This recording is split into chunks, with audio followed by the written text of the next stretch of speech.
Good evening. My name is Monty Martin.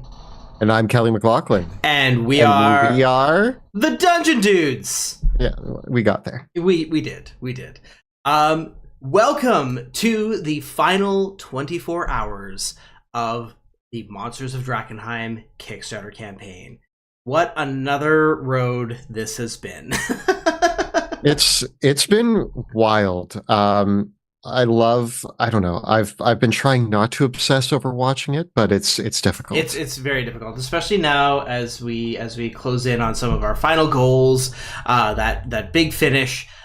We are so thrilled and so thankful to everyone that has supported the campaign so far. Everyone that has participated in watching all of our special broadcasts, the Pluto Jackson's Monster Hunt, everyone that has backed the campaign, everyone that's got extra add-ons and boosted up their pledges and shared everything on social medias. Thank you so much for making this possible, and we're in for a wild ride in this last 24-hour sprint to the finish line.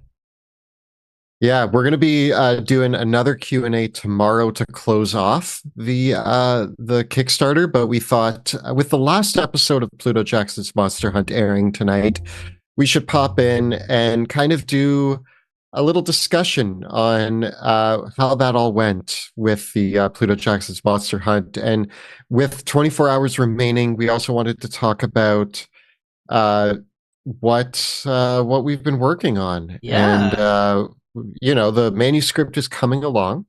We're still writing more stat blocks because, of course, we've hit a lot of stretch goals. Yeah. So even more stuff coming, and also some loose ends that we've been working on. Yeah. So this is just a fun hangout Q&A stream. We'll probably be here for an hour or two. So feel free, everyone in the chat, to just type question. If you have a question in capital letters, that helps us find it in the chat so that we can see. Of course, super chats are on as well, so we'll see those very easily if you have a question for us as well. And we're just here to hang out, talk about what we've been working on, and where we're going. So Kelly, as you mentioned earlier, we are still deep in the process of writing this one. Our goal is to wrap up the writing by the summer, and then get things over to the backers for playtesting sometime after that. What have you been working on lately? What part of the book have you been working on? I've been really focusing on the chapter Horrors of Drakkenheim, which is we just saw some monsters in the last 2 episodes, but it's going to be the biggest chapter in the book.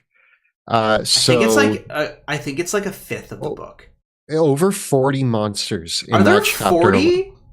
I'm pretty sure 40. I think the next biggest one is the Apothecary chapter. Yeah. So the biggest chapters are the Horrors of Drakkenheim, the Apothecary chapter, and I think the Predators of the Ruins is also one of the big chapters. I feel like those 3 chapters comprise almost half the book. Yeah. So today I was working on the Dark Growth and the Reality Cyst, which were pretty fun. What about you? What have you been working on? I've been working on finishing the Apothecary Abominations chapter, and I recently worked on one that I would have loved to have had on the show, but we didn't get there, which is called the Stitcher. So the Stitcher is kind of part of the trifecta of the Ripper, the Injector, and the Stitcher, and it's a fun monster. It has one of its hands is kind of like an Edward Scissorhands hand, and the other hand is kind of like one of those. Have you ever seen like those Stitcher needle guns? That's kind of what its other hand is, and then it has a spool of thread for a mouth, and like bandages coming out of its rib cage, and a huge bag of limbs on its back. And its main feature is that it can run up to you and like stitch your hands together so you can't attack, or stitch your eyes closed. But it can also grab a body part out of its bag and stitch it onto the body of another creature. And if it stitches it onto another Apothecary Abomination, that Apothecary Abomination gets like extra benefits like extra movement or haste or extra save and throw resistances. Whereas if it stitches it onto a player character, like it can stitch an arm onto your PC, and then then that extra arm, you have to make an intelligence saving throw at the start of each of your turn to try to control this arm that has been stitched onto you. And if you succeed the save, you can use the arm to make an extra attack or cast a cantrip. But if you fail the save, the arm tries to kill you. I love the medical horror that we're tapping into with these monsters. I mean, since you spilled about yours, I'll talk. The one that I made today that I am kind of excited about. It's a very simple creature, but the reality cyst I'm really excited about because this monster is really technically weak. It doesn't have great stats. Doesn't have a lot of hit points. Doesn't have great armor, but you can't actually perceive the reality cyst unless you pass a saving throw. The idea is that it creates an aura around it where it alters reality into basically a really bad trip. So you have like time, space, everything's kind of distorted, and you can't perceive the reality cyst, and it feeds on you while you're in its reality spectrum. But then once you break out of that, you can see it and kill it. So it's almost like a little trap that you place around the city of DRAKKENHEIM. So that's going to kind of be the reality cyst, which is a little fun thing that I was working on today. Nice. I'm excited for that one. Yeah. We got some super chats already. Colton, thank you very much, wants to know, will we ever do a spoiler discussion for the DRAKKENHEIM actual play?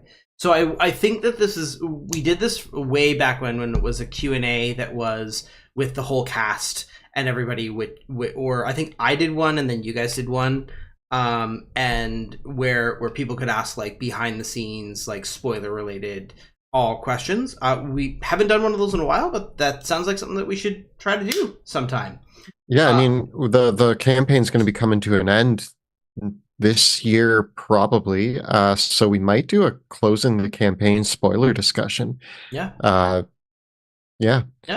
And Luke wants to know, thanks as well. Big fan, have been watching the campaign for the past 7 months. It's a lot to catch up to. How do you toe the line of dynamic versus overcomplicated monsters? This is the eternal debate with basically every monster that we make. And it's a big thing. I'm gonna actually quote the great Sean Merwin, who is a very good friend of ours, another fantastic TTRPG writer and author, worked a lot on the Grim Hollow Monster Grimoire. And Sean Merwin's rule of thumb is that don't give your monster more things than its proficiency bonus, basically. I think that he kind of said his rule was like one cool thing per tier of play. So if you have a challenge rating 13 monster, that's a tier 3 monster. So only give it 3 cool things. I kind of modified that rule by saying, look at the monster's proficiency bonus and give it that many traits, attacks, or features. Obviously, its basic attack doesn't count. So don't do more than that for given its challenge rating. If it's a boss, you can probably you might be able to get away with increasing that a little bit, and if it's a minion, you definitely want to dial it down. But that's a really good rule of thumb.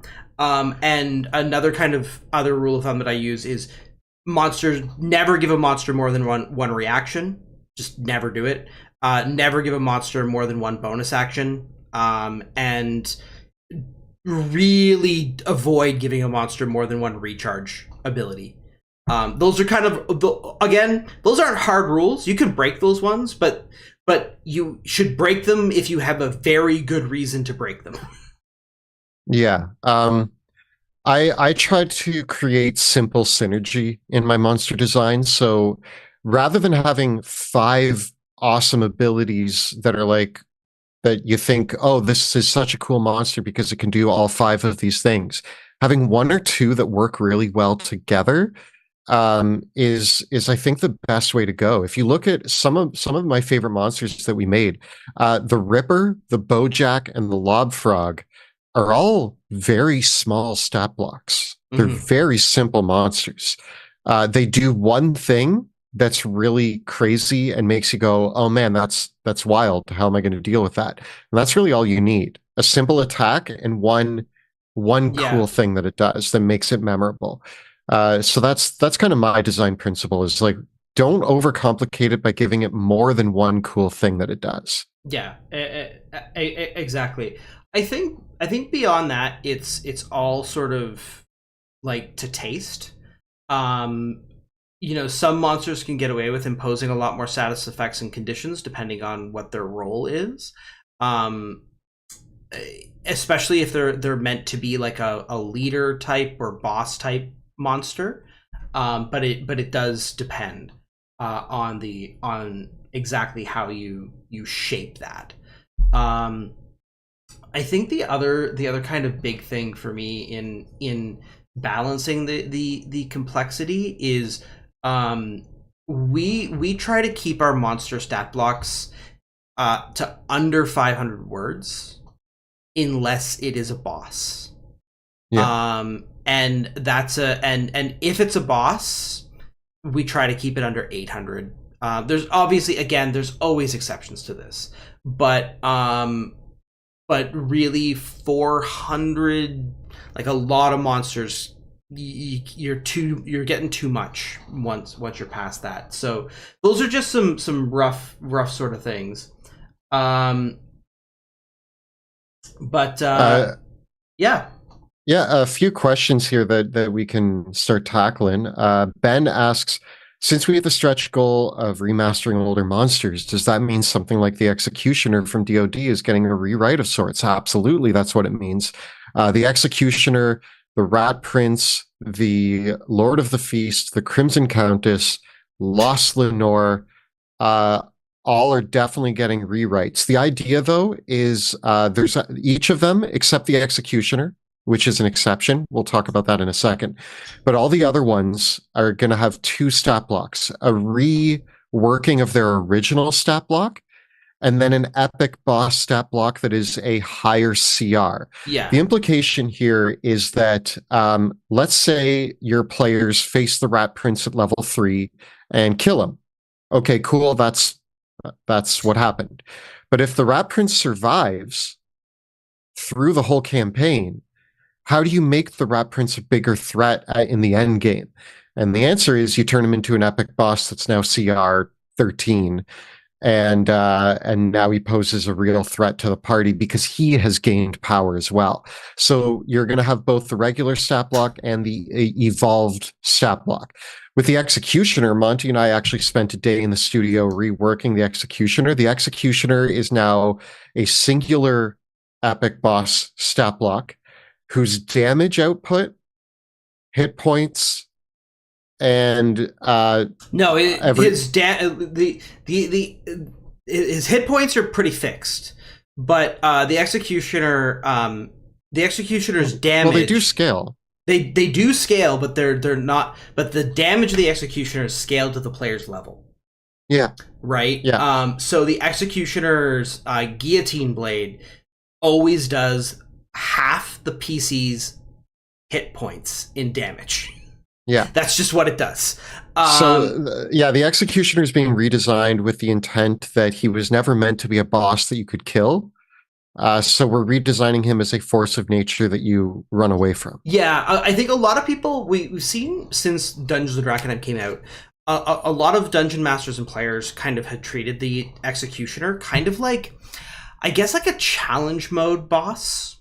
And that was never really the intent of the Executioner. He was never really meant to be a monster that the players would try to destroy, but to be a monster that the players needed to avoid at all costs, no matter how powerful they became. Like, kind of this reminder that, like, this is a brutal world and there is something out there that can kill you nearly effortlessly. So the Executioner is a bit of a exception. And so we've been careful about giving out too much information about it, because when you see the Executioner compared to all the other epic bosses, every other epic boss is designed to be a cool fight, but that the players will ultimately win. Not the Executioner. No. Yeah. It is when, if to clarify, if you're a player character and your max HP is 100, and the executioner hits you with its guillotine blade, which automatically hits, you lose 50 hit points. If you have 20 hit points and the executioner hits you, you lose 10. And that's just, it doesn't matter. It basically, any character can survive basically 2 hits. Doesn't matter how many hit points you have, doesn't matter. And the executioner automatically hits with their execution, with their guillotine blade now. But they can only use the guillotine blade against a prone target. So they're a bit of a, you got to see the whole thing. When you see the whole thing, you'll see how it all works, but it's more of a skill challenge boss that you escape from rather than a fight me thing. If the players try to fight the executioner, they'll die. If they try to run away, they should be able to get away. 2 more super chats. Thank you both. Leaf asks, are there plans to make apothecary specific magic items with this book or a future book, such as their own version of the Rod of the Packkeeper? I guess we should be doing that. Yeah. We probably should look into that. Yeah. So I'll say yes. Do you plan to release, this one is from Ominous Blackbird, do you plan to release the VTT digital content before physical ships or at the same time? Also, any word on some subclasses from Crow being added to D&D Beyond? Usually the digital versions will release before we ship the physical versions. We can't give you a date yet because we're still writing it, but it will be before. All I can say is this. The D&D Beyond team was really fast putting Dungeons of Drakkenheim into D&D Beyond once they got the material from us.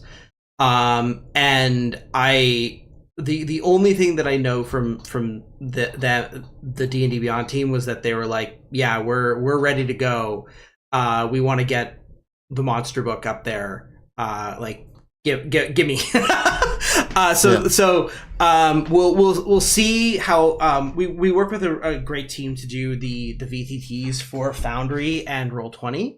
But with any of these things, because we have our own team that does the Foundry and Roll20 modules, and then we hand the book to the D&D Beyond team to do the D&D Beyond integration. There's 2 different teams that are doing those 2 different things. So there is a possibility. My money is on the. It's hard to say. I feel like if we gave the Foundry team and the D&D Beyond team the material on the same day, my wager would be the D&D Beyond team would be done first. Yeah, they were super quick. Yeah, they were just fast. They and that's nothing against our amazing Foundry folks. It's just the D&D Beyond team just is fast. So there's a slight possibility that they might not all arrive at the exact same time because there's 2 different teams that will be actually doing the implementations. And it wouldn't surprise me if the D&D Beyond version of Monsters of Drakkenheim was the first, like the first thing that you'll get as a backer will be the PDF. Everyone will get the PDF, but we'll see. We definitely we're going to be more on top of the VTTs this time around, though, in general. For the second part of the question, any word on subclasses from Crows being added to D&D Beyond? We're getting this question several times a day. It is probably the number one question we get. And we're working on it. We're working on it. Here's the good news. The D&D Beyond team has been working with a bunch of amazing third-party creators. Hitpoint Press has Humblewood up there. Kobold Press has their amazing creature codex on D&D Beyond. And I have a suspicion that there might be several other amazing third-party creators that are also going to be having some of their books on D&D Beyond.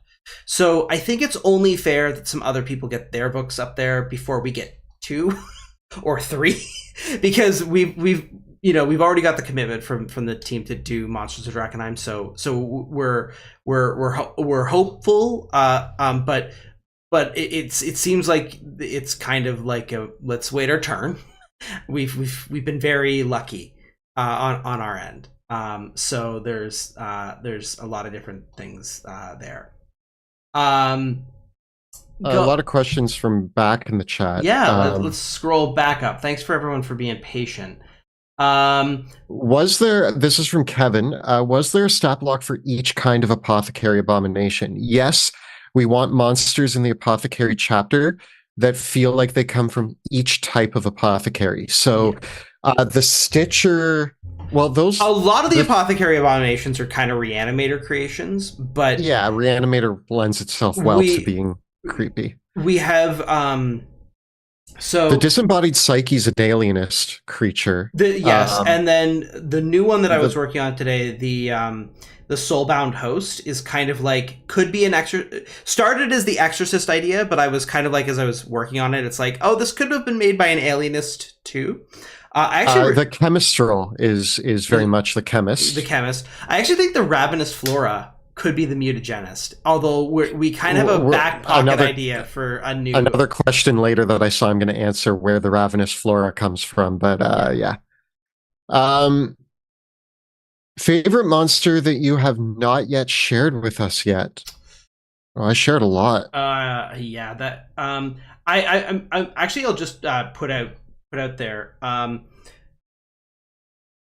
For us, we're so excited about everything. It's really, I find, if the question begins with, what is your favorite? The answer is probably the one I just worked on. Yeah, it's really hard. So just in general, like I struggle to do that, because the thing is as someone that I like to say, I love all my mutant children. And I think that one of these things is like, when I get asked, what is the favorite thing that you've made? It's like, would you ask a parent what is their favorite child? Right? Like, you know, yeah, you know, maybe there's some... I love them all in different ways. Yeah, exactly. Some of them I do love more than others. Well, when you have 150 children, some of them stand out. Yeah, some of them do. But I think that the yeah, so it is. I will say that, like, because I'm in the thick of making the apothecary abominations, they are just a lot of fun. But as soon as I switch tracks to another area, like, it's like, oh, I love this. Yeah, something, what is, but I think that I could, why don't I just say, like, talking about one of the other ones, that we have made recently, the Soulbound Host. I just have been working on this one, so I love it right now, and I'll just say this is the Soulbound Host is the physical body of an exorcist or alienist apothecary who has willingly allowed an extraplanar creature to possess them in order to trap the extraplanar creature in a mortal form. This creature, the demon, fae, fiend, or aberrant creature that they contain, controls the host and wanders the world for the means to reverse the curse. Because with a soulbound host, what happens is the apothecary's soul leaves their body. And in so doing, the spirit of the fae, fiend, or other sort of outsider creature that inhabits that body is actually rendered fully mortal. So if a demon in a soulbound host dies, it doesn't go back to hell. It goes to the mortal afterlife as if it was a mortal soul, and it loses all of its fiendish power.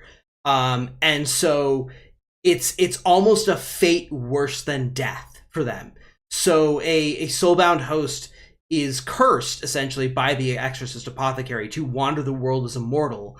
And find hopefully find a way to reverse the curse, which is which I won't spoil how that's done, because it's another fun kind of way of one-upping a demon. But I do like the story behind this, and actually Glamourmoth asked the story question to kind of double whammy those. I love the story of this monster because it does imply, like, a monster that is on a quest. And I kind of like the idea of a monster having like a very clear goal, like, and being a cursed creature that wants to achieve something, and also being a monster that very much does not want to die. Because if it dies, it suffers what it considers a fate worse than death. I saw a good one. Where was it?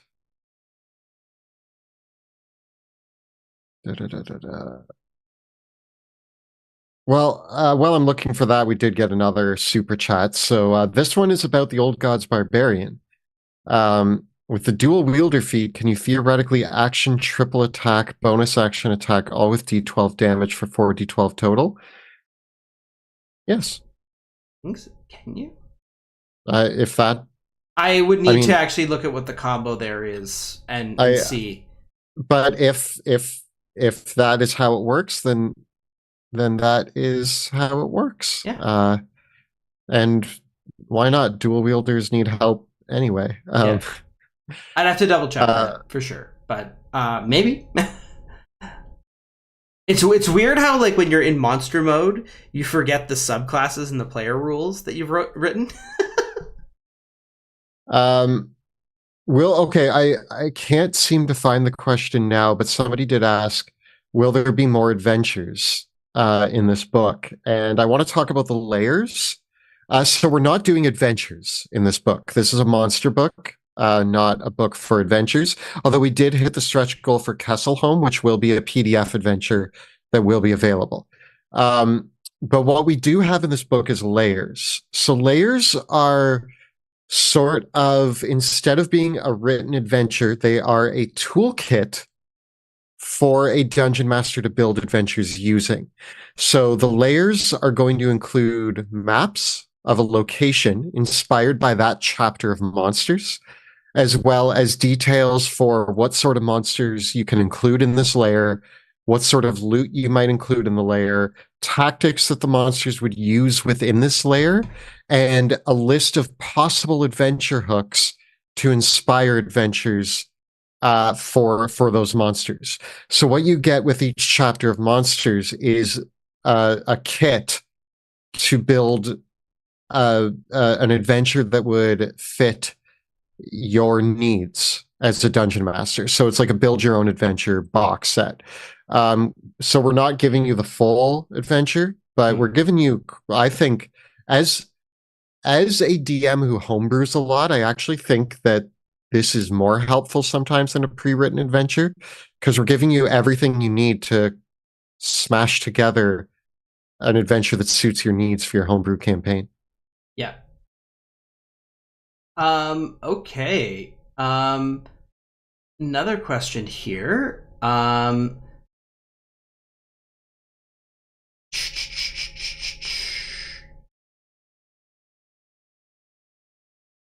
Let's see. Will Monsters of Drakkenheim and D&D Beyond be available for purchase for people that didn't manage to fund the Kickstarter in time? To answer this question, like, everything eventually will be available through like all of our, like, we want our stuff to be available. So you will be able to get it on D&D Beyond once it comes out. It'll be a while, but it will be there. As on Roll20, Foundry, all these things for people who missed the Kickstarters. If you're listening to this video months down the line and you missed the Kickstarter entirely, yes, you'll be able to get it. On the other side of the coin, and this is one of the things that I do want to let people know. Currently, another top question we get is, if you go on the Ghostfire Gaming store, you'll be able to get some of our physical products from our past Kickstarters. But currently, the only thing that we still have in production from our first Kickstarter is the book, Dungeons of Drakkenheim. So we had someone ask us if the book, if things like the DM screen and the map packs were still available. A few people have asked about the map packs, and the answer is that these accessories and add-ons are things that are part of the reason why we do a Kickstarter, is so that we can produce these sort of things, because it's really hard to keep these things in stock and reorder them outside of a Kickstarter campaign. Because with a Kickstarter campaign, we can go to our manufacturing partners and say, hey, we have 1,000, 2,000, 3,000, 5,000 orders for this. and we know that that many people want it, and so it gets made. Whereas once the Kickstarter is over, if we want to reproduce something, if we want to reorder something, we have to go, okay, to our manufacturers, say, all right, we want how many ever more of this to have in stock.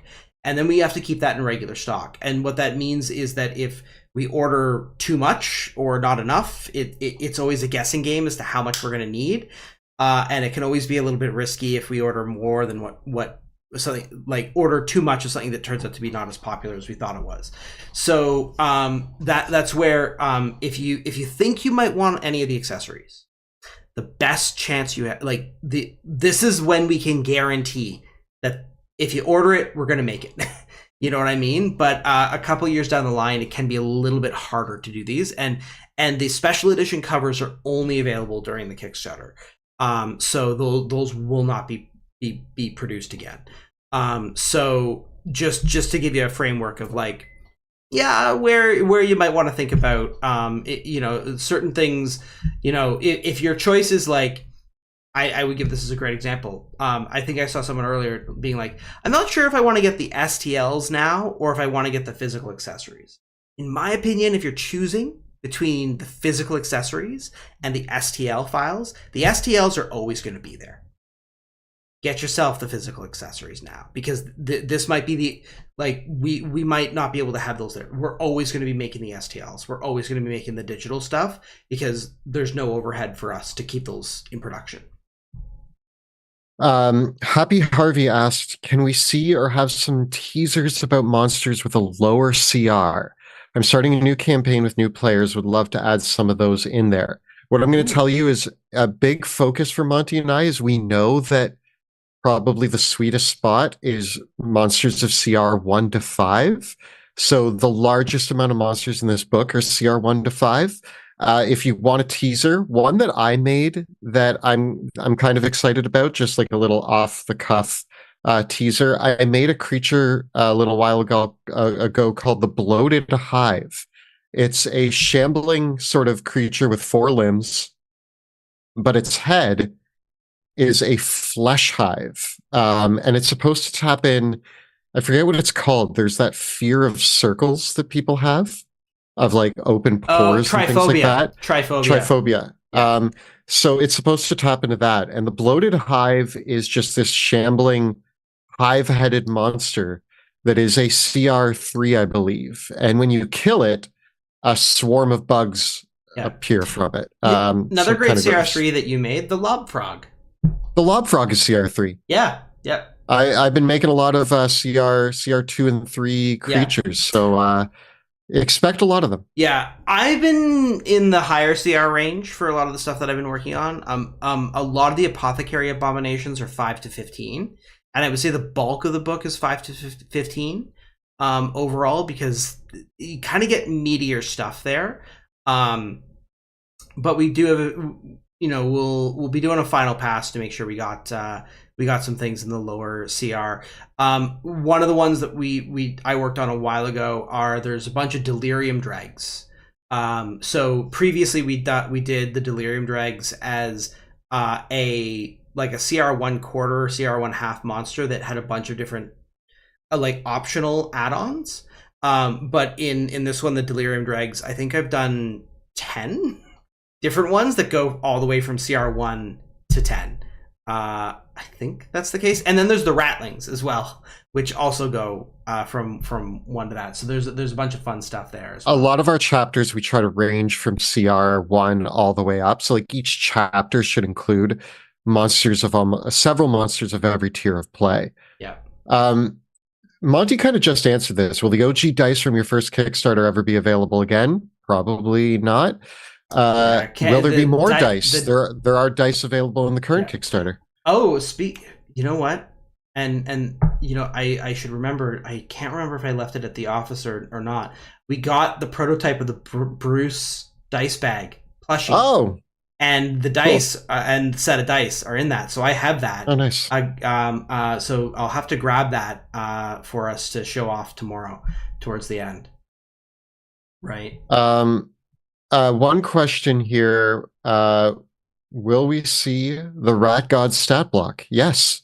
We Yes. unlocked that stretch goal. Yeah, the ancient entities is the Whispered Promise, He Who Laughs Last, the Rat God, the Thing with the Writhing Tail, and the algorithm. Yeah. Now, as a sneak peek, do you want me to read the description of the Rat God, or are we going to save that? No, we're going to save that. Okay. Yeah, okay. we're going to save that. Yeah. I'm quite proud of how this. I'm excited to see artwork, and this is one that I'm probably going to go back and forth with Marius on because I need it to be perfect. But I wrote a physical description for the Rat God, and I'm really happy with it. I don't want to tell you any spoilers, but it's not what you're expecting. Gotta say that one. I mean, you can give the high level idea. The Rat God, as opposed to what you might believe, is actually going to be more in tune with a vermin-inspired, biblically accurate angel. It's gonna be fun. Yeah. Ben wants to know, will the book contain lore on every monster? Yes, lore on every monster. Every monster has lore. Each chapter includes overall lore for the entire group of monsters, and then each monster has lore, some more than others. Yeah. Some monsters need more than others. Generally speaking, we wrote as much lore for the monster as the length of its stat block. That was our kind of rough rule of thumb.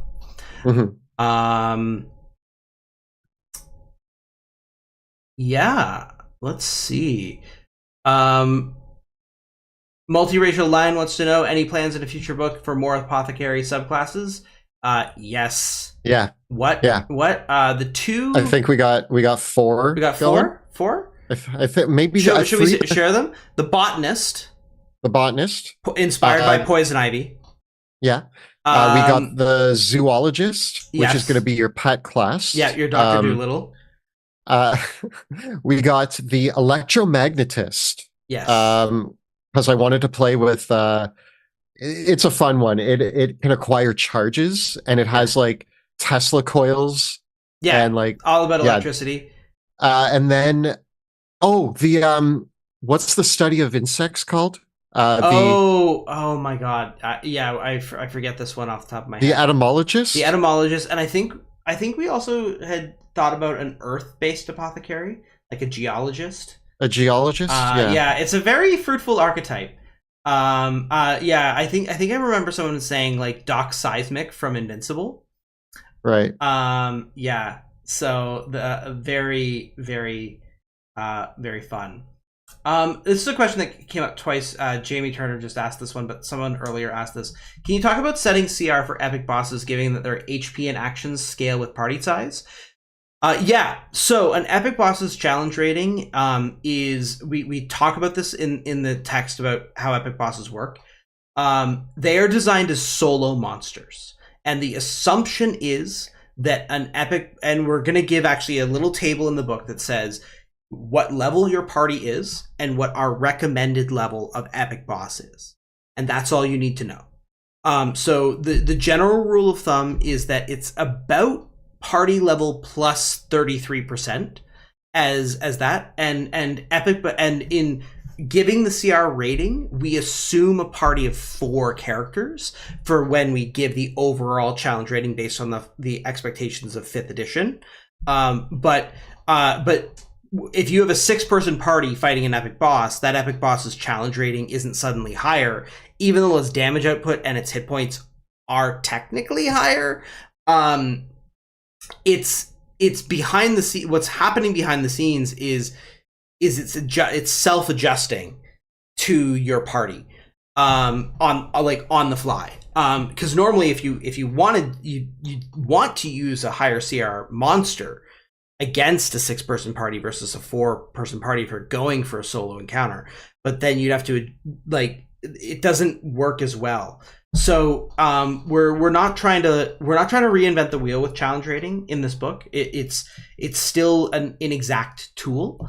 But basically that's why we're just being very clear. It's like if you have an 8th level party, use a challenge rating 11 or 12 epic boss. In addition to the apothecary subclasses, will you make more subclasses for the other classes?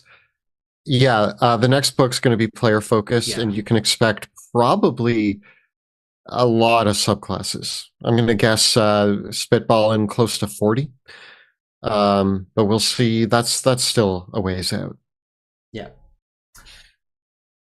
Yeah. Let's see where we got. Okay.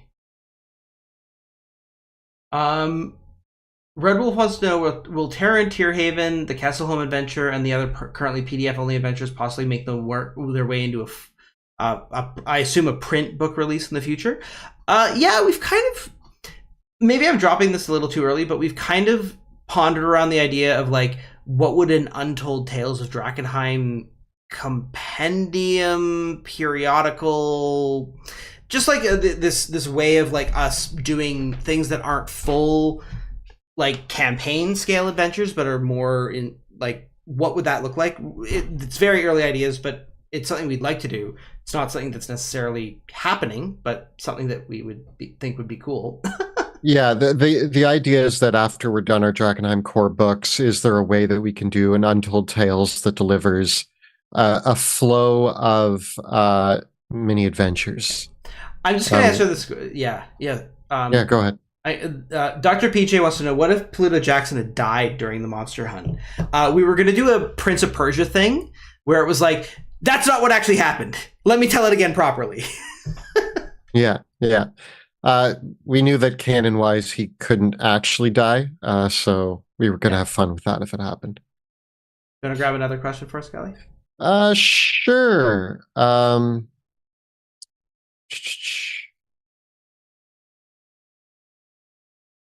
Well, I'm just kind of scrolling back, looking for the word question. Yes, a reminder for those joining us: please type "question" in capitals with your question. It helps us find them as we scroll back. Yeah.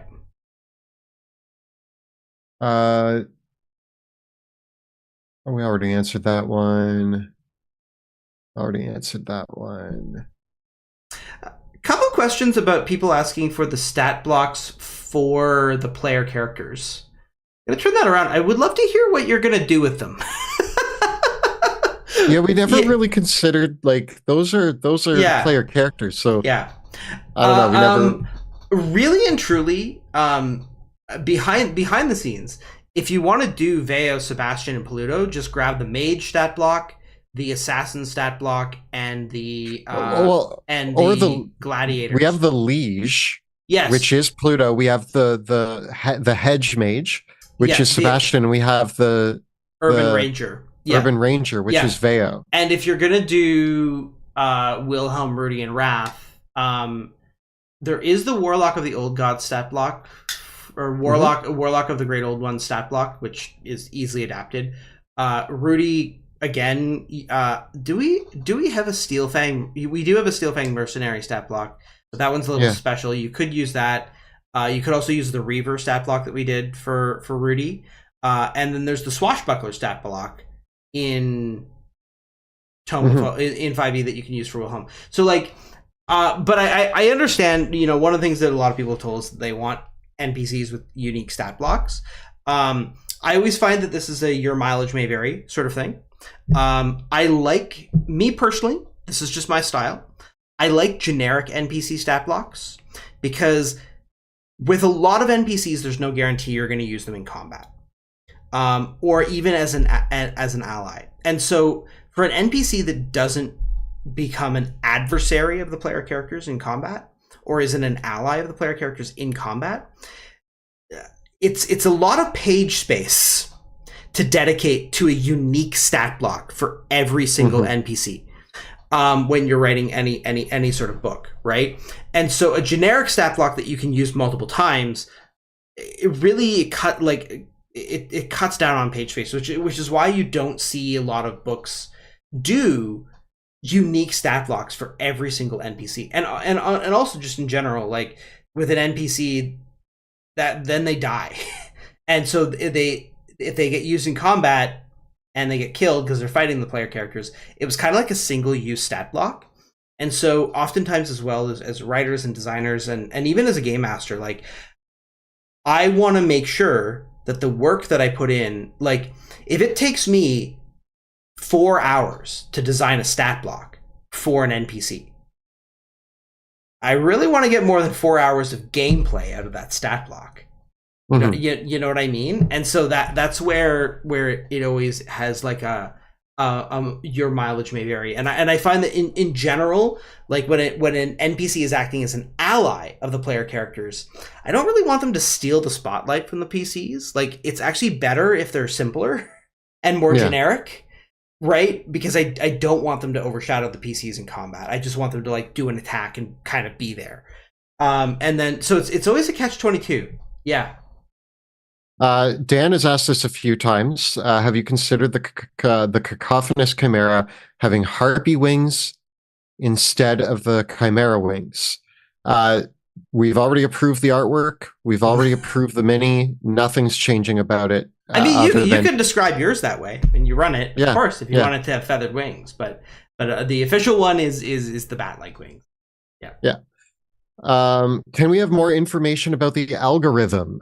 So the algorithm, some of the things that it's going to do is once per round, it can teleport all the creatures to wherever it wants them to be, which I think is pretty cool. The idea of the algorithm is that it's very bent on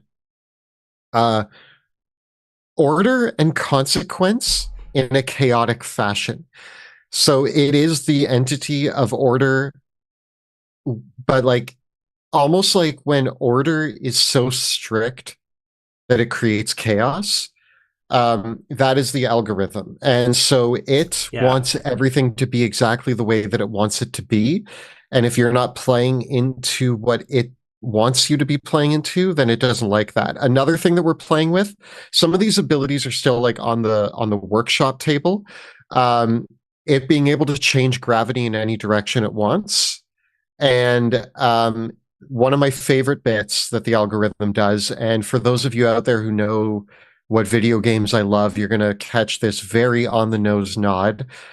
So it has these robotic tendrils. The algorithm is a giant robotic face that floats through the space between worlds made up of mechanical tendrils and wires, but nobody knows whether it was created or if it just existed. And its wires can penetrate into a person, and it has an ability called assuming direct control, where it can take over another creature and have it become a extension of the algorithm. Or it can just have those wires just blend around the inside and kind of like liquefy all your insides. It can turn you into cyborgs, essentially. So the algorithm is our CR30 monster. It's going to be tough, and you don't want to fight it. It's going to be a messy combat encounter. The algorithm is the scariest monster that I've ever created. Okay. Let's see. Going back up the list here. Epic bosses. Do they assume X encounter, short rest, long rest? Epic bosses assume that they are going to be the last encounter that the players will face in the adventuring day before taking a long rest. That's the general assumption. Because they're a boss. The boss is comes at the end. And so it at the very least, your players will need a short rest after fighting one, immediately afterwards, if they're going to do another encounter, and maybe they'll have one more in them. We've kind of built epic bosses under the assumption that the player characters are going to bust out all the stops against them and drop the hammer, because in my experience, and again, this is just my experience, that's what the players are going to do. That, like, you put a boss monster down, they know it's a boss monster, they're not going to mess around anymore. They're going to bring the big guns, and so rather than assuming that you're trying to wear them down or that they're not fresh, we're writing the epic bosses and assigning their challenge ratings and kind of building them around that assumption. A few questions that I'm going to kind of motor through here. Any chance of releasing old physical figures? Not at this time. We hope to do that. We hope to upgrade them in the future. But at this time, as Monty said earlier, we don't have enough going on to warrant updating those. We changed manufacturers of minis after the first Kickstarter as well. I saw another question about getting on the Discord. Two questions about the Discord. We're still working out the details of that. It will we'll probably be inviting all backers to the VIP Discord once the backer kit goes live after the campaign.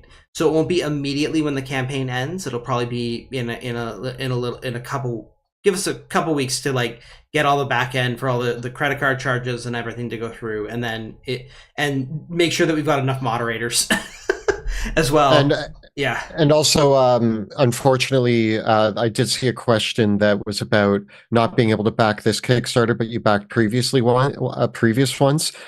We have introduced the VIP Discord specifically for this Kickstarter. We'll probably do it for future Kickstarters as well, we hope. But we don't really have a way of adding previous Kickstarters to the Discord. Yeah. That'll just be a and so if you did get on the VIP Discord, though, make sure you have properly connected everything so you get your VIP bonuses and whatnot.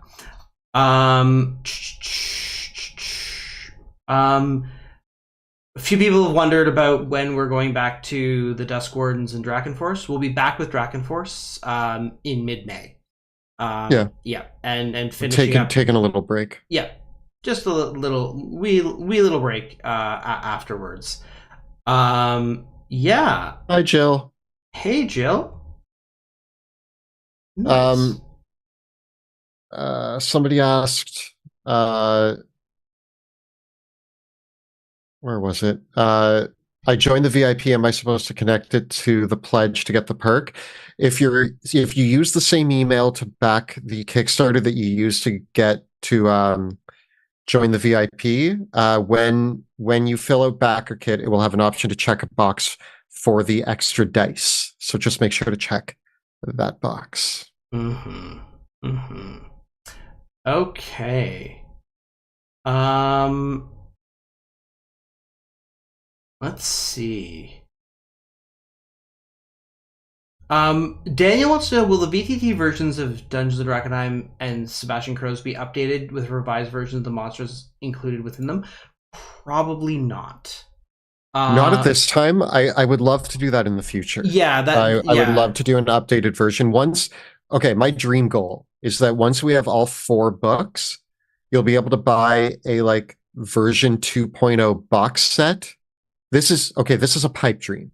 Right now. I mean, I could see a couple years down the line, once we've made all of our books, doing a lot of times doing a 10th anniversary edition.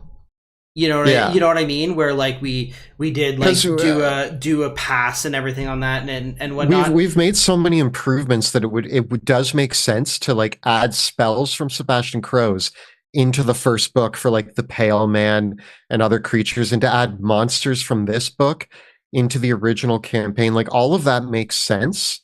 It's just about when the right time to do that is. So hopefully in the future we can release an updated box set. Yeah.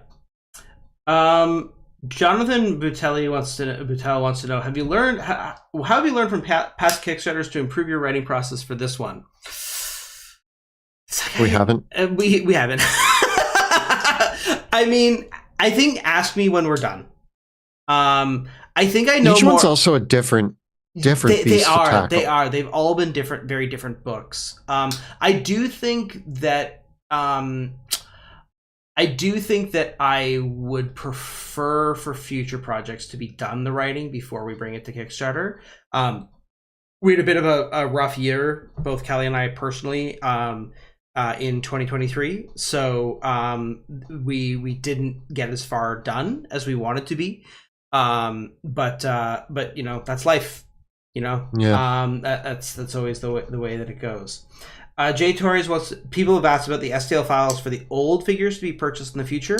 That is in discussion. Can't say when that'll happen though. But it is being discussed. Because the STLs have been popular.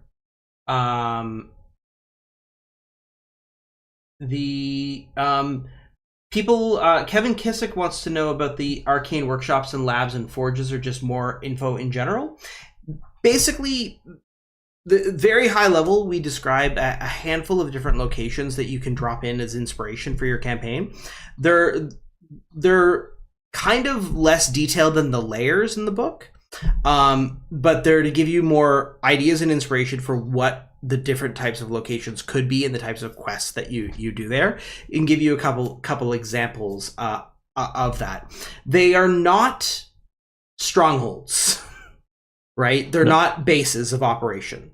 They're not, and we don't set them up as like upgradable. There's not a lot of like, it's not this type of thing where it's like you are like the players buy equipment and equip it. It's the dungeon master decides where in the world these are located, and then the players can use them or not. And some of them can have a quest to activate them. So for example, if the magma forge that's at the center of the earth, maybe you have to turn on the lava flow, and that's a quest to go through the lava caverns to open up the magma flow, or to clear the kobolds out of the mines so the dwarves can use the iron. Those are all the high level ideas of what these are. And then of course there will be the if you want to see the space between worlds, Starforge, check that out from the previous episodes, because that's kind of like one of the more wild examples. What I think we are going to definitely include in the book, though, is where in the city of Drakkenheim you can expect to find forges, as well as a few extra nods to ones that either Monty or I have implied in the wider world, such as the Starforge in the Space Between Worlds, or there might be one in the maw of the volcano in the Drakeclaw Mountains. We also have one inside of a tree that you'll hear more about in a future date, but you'll see it in the book. A Manic GM did want to know about crafting during combat. And the basic idea there is that it's a skill challenge. And so every part, like, think of it like this, is all the parts of the artifact have to be brought together. So there's like a skill challenge associated with each. There's like a skill check or some sort of check that has to be done for each part as it's brought in. And then like every time the players fail, you roll an arcane anomaly or it summons more monsters. And so basically the starting of the crafting causes creatures to appear that attack you, and they'll continue attacking you until you finish the item. And then once you finish the item, no more monsters spawn, but now you have to finish off whatever's there. Any thoughts on doing a Pathfinder conversion? If we did, Monty and I would probably hire somebody to do that. And that is not something we're worrying about this very second. Only thing I can say, probably not going to happen until the Pathfinder, unless Paizo releases Pathfinder under the Creative Commons license. Right. Yeah. If there was if they have a Creative Commons version of the Pathfinder rules, absolutely. But we really don't want to. We're not entirely on board with working under the orc. That's all I'll say. There's a couple. There's pros and cons to using the orc. But that's kind of one of the bigger things that's hesitant about doing a Pathfinder conversion. So we would prefer to work under a Creative Commons license rather than the orc. It is under orc. Creative Commons is better than orc. For us. For us. For us. Basically the reason for that is that the Creative Commons is a non-viral license, and so there's a few things regarding the virality of the orc that we're a little cautious about. If you are a lawyer and would like to talk to us about that and give us legal advice about it, send us an email. Um, what would you say? I actually like this question. What would you say is the rarity of the spell forge in Wave Echo Cave? I would give Wave Echo Cave. See, okay, here's the challenge. In theory, I would give it very rare, but you actually find it pretty early on. But Yeah, technically, it is a hidden, secret, magical I forge. would make it rare. I would make it Okay. rare with a quest to upgrade it to very rare because it's kind Yeah. of broken down, isn't it? Yeah, like you need to get it back up Yeah. to its previous glory in order to make it very rare. Not legendary though, but it is it's rare, could be very rare. Yeah.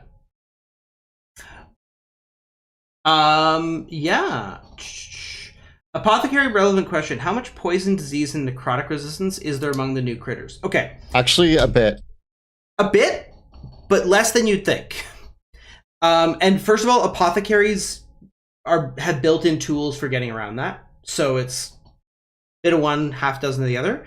The one thing that I will say is I don't think there's a single monster in the book that has bludgeoning, piercing, slashing. No, there is. There I'm might be lying. one or two, I'm like, but we don't worry basically, about it. like, I'm of the opinion that resistance to bludgeoning, piercing, and slashing damage, except when used by magical weapons, is moderately useless. Because by level 5, every player character has a magic item, and that line might as well not exist on most monster stat blocks. And so we've tried to be more liberal, actually, with giving more monsters vulnerabilities, incidentally, and giving more monsters interesting weaknesses. Yeah. Do you guys have ideas for settings besides Drakkenheim? Here's what I'm going to answer that with. First of all, big yes. Monty and I eventually do want to move away from the world of Drakkenheim and explore some other fun ideas. But also in the world of Drakkenheim, we want to move away from the city and the lore and look at other parts of the world and explore those in new ways that sort of expand the world, but without being redundant and feeling fresh and new. Monty and I have also been brainstorming what campaign we might run after Drakkenheim concludes and whether or not it is in the same world and what the vibes and feelings of that are. And without giving too many spoilers, Monty and I on the way home from GaryCon had a 8-hour discussion on the next campaign. And I'm really excited for the vibes of that one. It's going to feel very different. The world and the characters and the themes and the setting are all going to feel very different than what you've seen from us before. So Monty and I have a lot in the tank. Drakkenheim is something that we want to foster and grow because it's a rich world, but don't assume that that's all that Monty and I have got because we got a lot to share and a lot of ideas and a lot of worlds. Really, really high level. We have some fun ideas involving the Court of the Night. We have some fun but that's more Drakkenheim. Some fun ideas involving dwarves in the world of Drakkenheim. And then another idea that is going to start off so wholesome it hurts. Yeah, we want to do something wholesome for a change. Yeah, so we're gonna play with some wholesome, really wholesome, super cozy, I kind of idyllic, not like Humblewood wholesome, but almost as wholesome as that. Like Adventures in Hobbiton wholesome. Yeah. So yeah, we have some ideas that we're going to be playing with in the future. One thing that you can expect from us, this might be, and I say might, there's always a chance in the future, this might be the last time you see us do a campaign that spans 200 plus episodes. What you can expect from us in the future is campaigns that wrap up in 25 to 50 episodes. And we found that although Drakkenheim has been amazing, people watch the first season of Drakkenheim and are like, hey, that was a good story. I really got to know those characters. And we want to do more that tells full, complete stories within that span of time. So when we say that we have 3 ideas for future campaigns, each of those is going to be like 25 to 50 episodes, we imagine.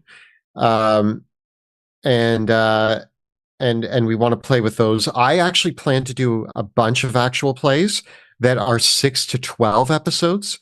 I like to imagine that miniseries are something that you can actually get a lot out of characters. I don't think one-shots are good for character growth, but I think in 6 to 12 episodes, you can really get attached to characters and let cool things happen to them.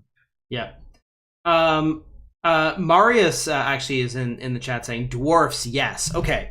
I want to just to mention a little bit more of, if you want to get the vibes of where we might be going with this dwarf campaign, there's 4 video games that you have to play.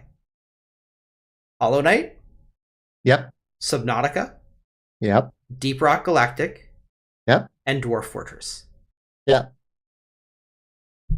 I personally I'm a huge fan of all those games, but when I was playing Hollow Knight, which if you have not played Hollow Knight, you really should. I just liked the vibe of going deeper and the sadness that comes with it.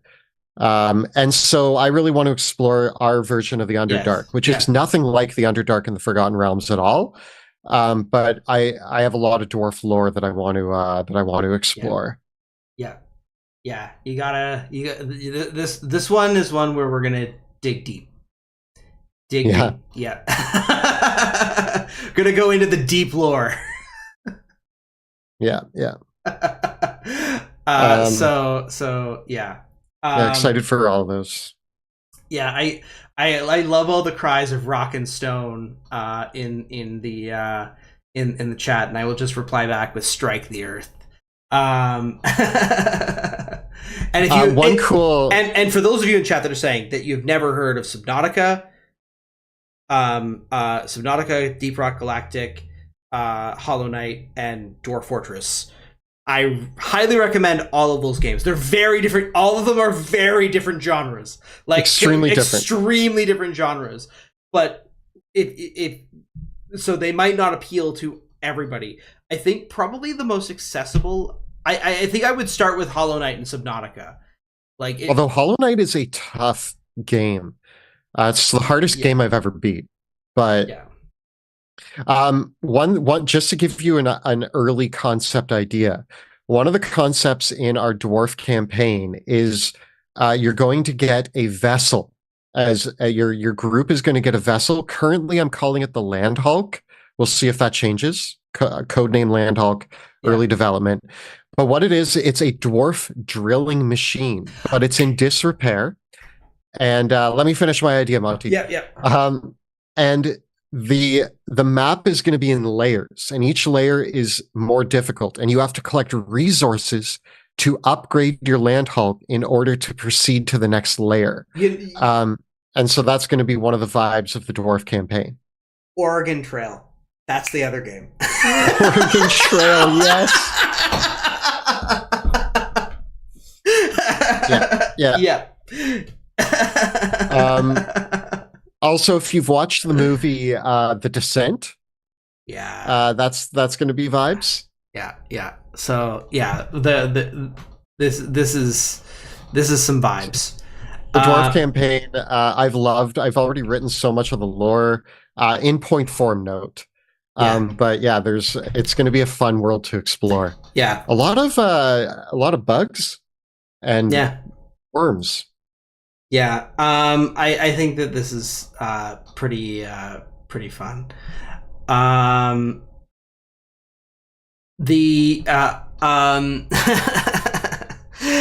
Beyond that, beyond dwarfs, there's lots of other ideas. We also have this really cool idea for a kind of Lost in Dreamland campaign, where the player characters play siblings from the real world, I think, that get lost in Dreamland.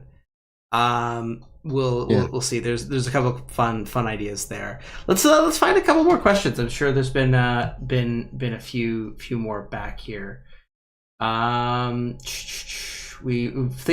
Things got so much back here. Okay. Any Legend of Zelda inspired monsters?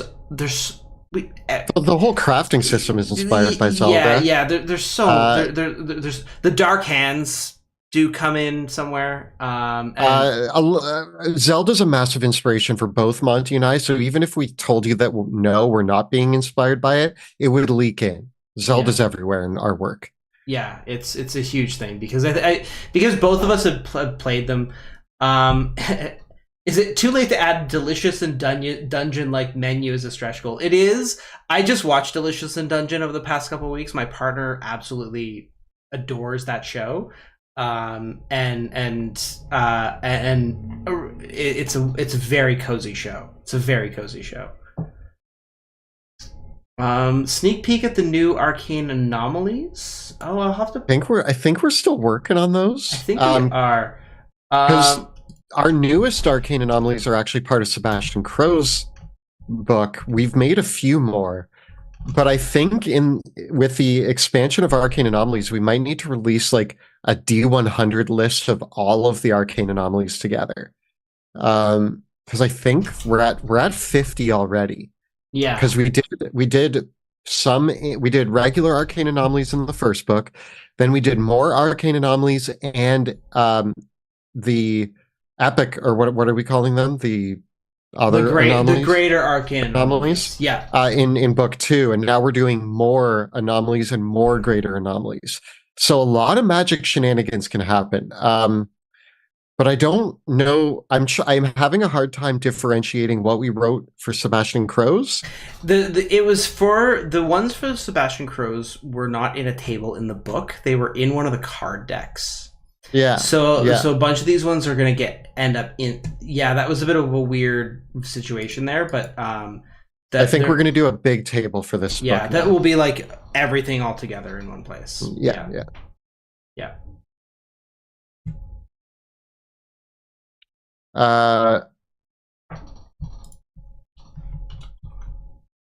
What?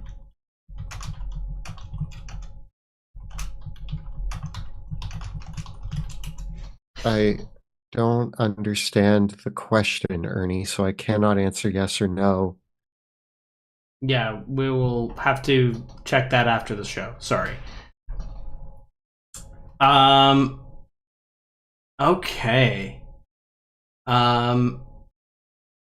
Will we ever see Jill or Joe as a DM? Hopefully one day, but that's up to them. It's up to them. They're ready. When they're ready. We're not going to push them. Yeah. They've voiced interest. They of course want to run a few games not on camera first, and it's up to them to decide when they're going to ask us. We've basically opened the door and said, anytime you guys want, let us know that you'd like to run a game, and we'll put it together and figure it out.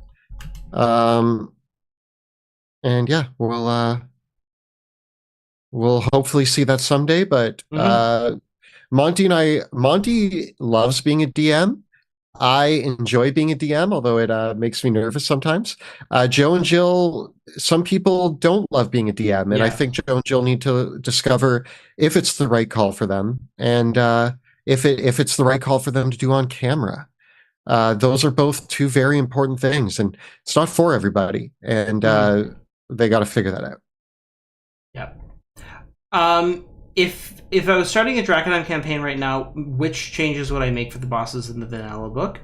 No changes necessary. The upgraded bosses in most cases are there if they survive their initial encounters, right? So if you want to do what happened in the original show, and one of those original bosses somehow needs to become a bigger threat, this is where we revise the stat blocks.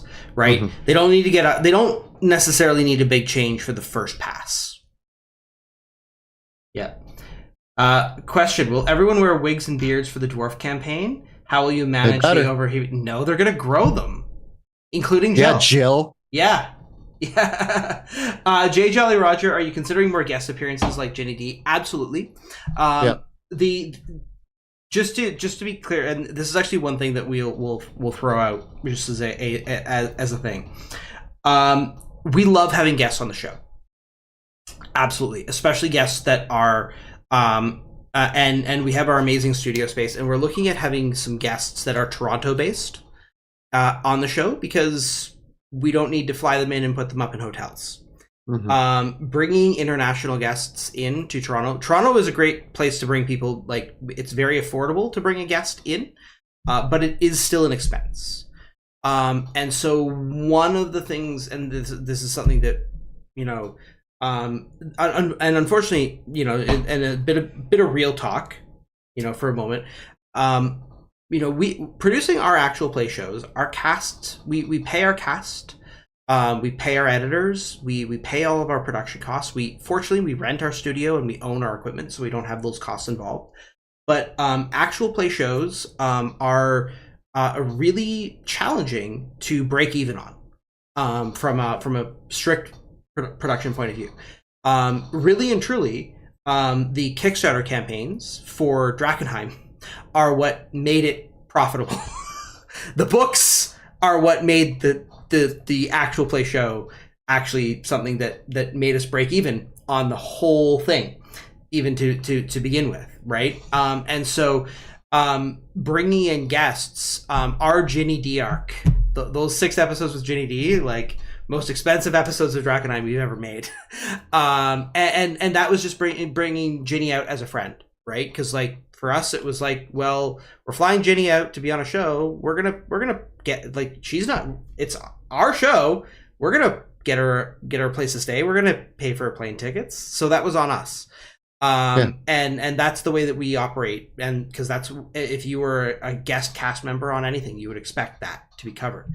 So for us with guests, we really want to get more out, but it is a matter of figuring out, where are we gonna, I would love to do shows I would love to do APs that we could fly a whole bunch of people out just to be guests and just to film a whole bunch of stuff. But it is a lot costlier. So it's something that, fortunately, we do well on the channel, and we think about these things. But the reason why we don't do it all the time is because we can't afford to do it as much as we would like to do it, right? Yeah. That's the challenge, right?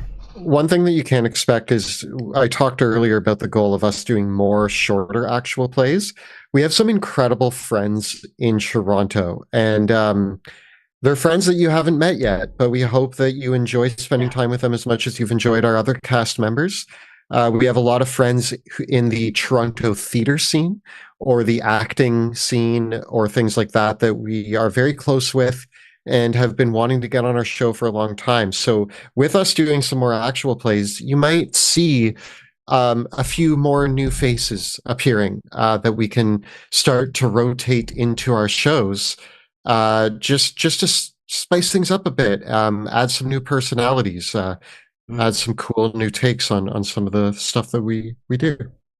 Warren Rawlings wants to know, could we get a change document for the subclasses in the event the base classes change for the 2024 books? If it is necessary. If it is necessary. I have a sneaking suspicion it might not be. But if it is necessary, we'll do an like, fix this sort of thing. Yeah. Yeah. Dragonfire99, any news on how far along the Sebastian Crow's Guide to Drakkenheim Foundry module is to releasing? I believe the beta is available now. So if you follow the Kickstarter updates, you should be able to get on the beta if you back the original campaign. Once the backers are currently giving us feedback to make sure it is spit shine. And there's a couple of things that have to get fixed, I believe. And once those things get fixed, it will be available. And so it's soon, if you miss out on the Kickstarter, but hopefully pretty soon. A few questions here that I'm going to answer all at once. So for those of you asking these questions, here's a bunch of answers. We have, both Monty and I have appeared on other people's actual plays. Monty ran a game for a few people that he was invited to play with. I played with a few guests. We're expecting to appear on more people's actual plays. If we were invited by Dimension 20 or Critical Role, I imagine our answer would be yes, and we would go. Absolutely. We've met Brennan Lee Mulligan and we've met Matt Mercer, and both are wonderful people who I would be happy to play with. And finally, there was one other question about it. Oh yeah, D&D in a castle. Probably if we were Yeah, asked, I would consider it. I think the biggest challenge, and I'll say this, we get emails all the time and great messages from people asking us to be involved in their projects, to be a guest on their show, to write for one of their books, or to consult, people ask us, that they're like, I'm writing my own book. Can I pay you to consult for us? And we've kind of come to the point now where our plates are so full with our own projects. It's been a real challenge to say yes to someone else's project, and make that a realistic thing. Because the last thing in the world that I want to do is promise myself to someone else's project and then realize, oh, I've overbooked myself, and now either I'm going to be late on something that our audience, our patrons, our backers are expecting, or I have to go to that person that I said, hey, yeah, I know I was going to do that thing for you, but it's not done. I don't want to be in that position.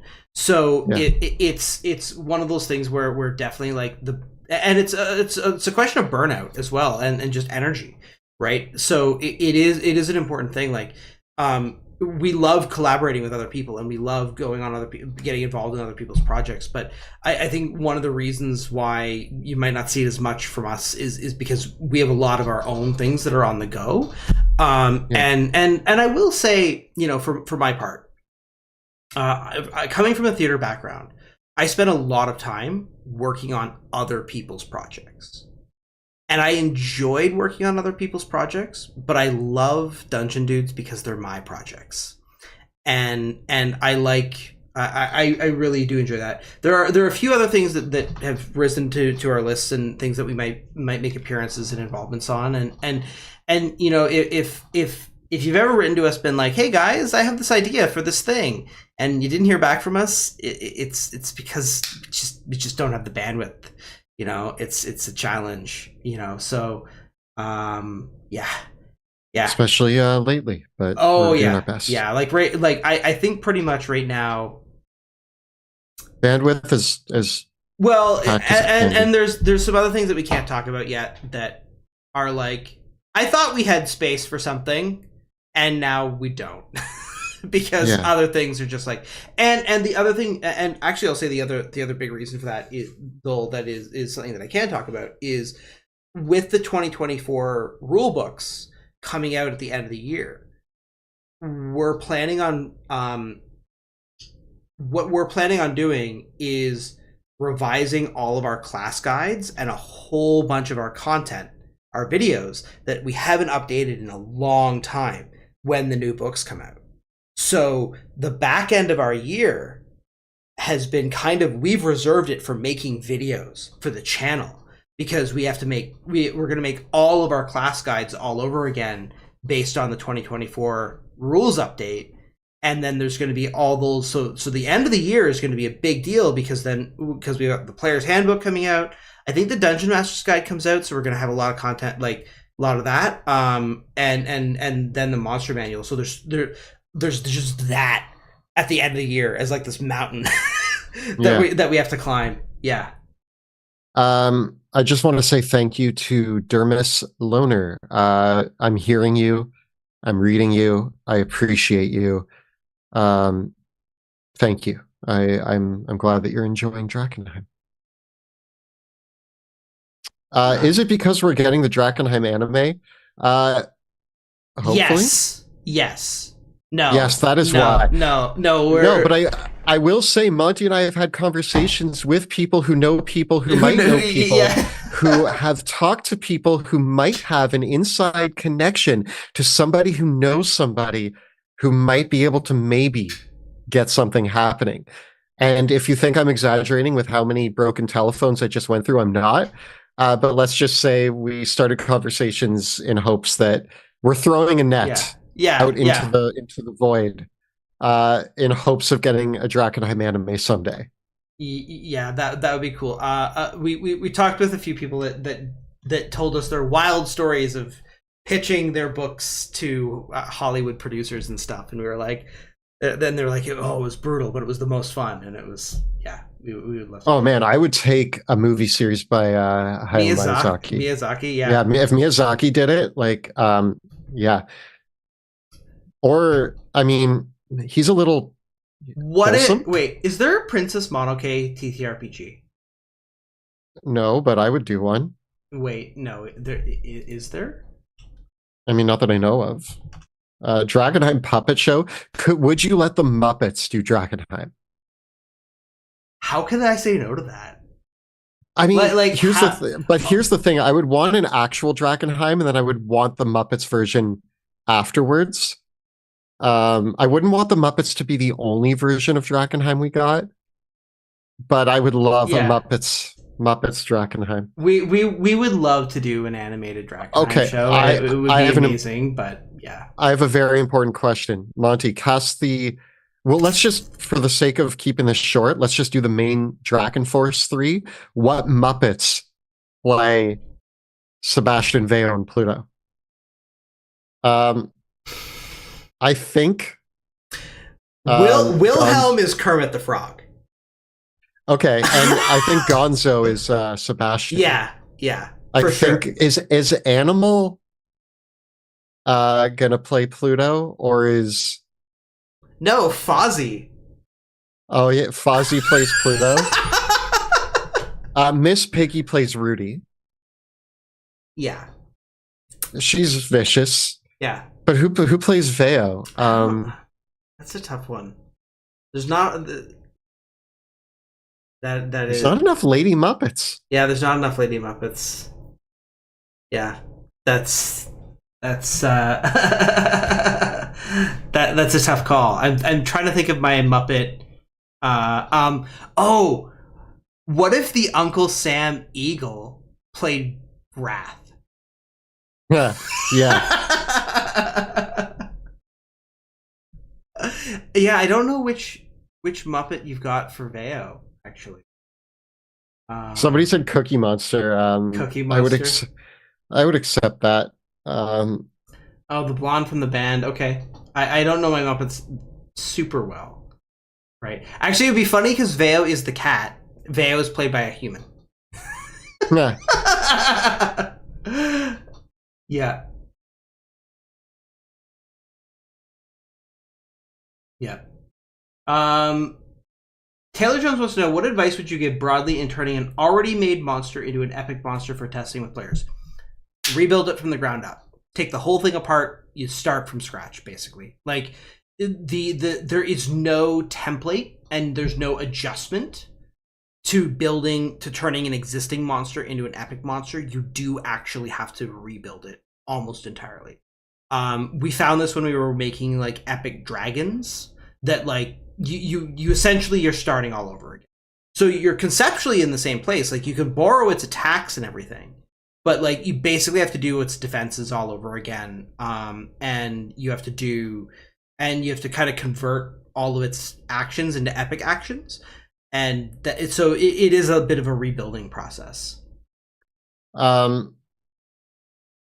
I will say that, like, in designing epic bosses, if they have a basic attack, you just make that an epic action. If they have an ability that like recharges on a 5 or 6, you make that a once per round action. And but yeah, there a lot more needs to go into it than that. Yeah. Generally, you need to make 2 or 3 new actions as well. Yeah, and the rough math, if you're wondering, for epic boss, this is very rough. Like, but an epic boss's hit points are 5 times its challenge rating times the number of player characters plus 1. So if you're making a challenge rating 10 epic boss, 5 times 10 is 50. And then if you have 4 player characters, it's 4 plus 1. So the hit points are notated as 50 plus number of players times 50. And that's how you determine the hit points for an epic boss. And then the damage output for the epic boss basically is the way that we've been doing it behind the scenes is I have a table that is all of the average. Basically, I have a bunch of pre-generated characters that I've made that are kind of what I consider to be the baseline. So I have like a baseline fighter, a baseline wizard, a baseline rogue, a baseline cleric, and that party. I think my baseline party at 10th level has like something like 300 hit points, I think. And then so when I'm calculating the damage of an epic boss, I want the epic boss to kill that party in 3 rounds of combat, assuming it's just attacking. And that's how, and then because it won't, the players will do something about it. And that's kind of where I start for the damage numbers, and then I massage them from there. But yeah, those are only starting places, right? Like you actually have to then assess, oh, do those numbers actually work for what I'm doing? Because it might not actually work. So like if you have an epic boss that's going to face 300 hit points with the player characters, you want it to have an average damage output of about 100 per round, which means that you want each epic action it does to do about 20 to 25 damage, and then you get there. Hey, just a fun update. I saw chat call this out, but I'm going to throw it out there. We're at 970, which is pretty awesome. Ooh. We're getting close. The clip is on. The clip is on. Yep. And yeah, if we hit 1 million, you guys get. I'm going to talk about this for a second, because some people were unclear on what this was. So just to be clear, Revenge of the Ratlings is a new way to play a Drakkenheim campaign. So one of the caveats with Revenge of the Ratlings is it does require owning our first book.